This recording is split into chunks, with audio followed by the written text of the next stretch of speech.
Hi friends, இன்றைக்கி என் பசங்களுக்கு நான் ப்ரிப்பேர் பண்ண லஞ்ச் பாக்ஸும் பிரேக்ஃபாஸ்ட்டும் என்னென்னு பார்க்கலாம் வாங்க. பீட்ரூட் பூரி செஞ்சுருக்கேன், வச்சுக்கலாம். கீ ரோஸ்ட், பூரிக்கு சைட் டிஷ் உருளைக்கிழங்கு வச்சுக்கலாம். தோசைக்கு தேங்காய் சட்னி வச்சுருக்கேன். ரோட் சைட் காளான் மசாலா ட்ரை பண்ணியிருக்கேன், அதுவும் வச்சுக்கலாம். பருப்பு பொடி போட்டுக்கலாம். நல்லெண்ணெய் ஊற்றிக்கலாம். மில்க் கேக் பண்ணியிருக்கேன் ஸ்வீட்டுக்கு. மார்னிங் பிரேக்ஃபாஸ்ட் அவ்வளோதான். லஞ்சு பார்த்துடலாம் வாங்க. ஒயிட் ரைஸ் வச்சுக்கலாம். ஆம்லெட் வச்சுக்கலாம். வீல் சிப்ஸ்,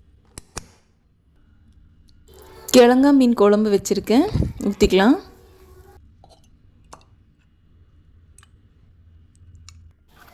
ஸ்நாக்ஸுக்கு ஆப்பிள் வச்சுக்கலாம். வீடியோ பிடிச்சிருந்தா லைக் அண்ட் சப்ஸ்கிரைப் பண்ணிடுங்க.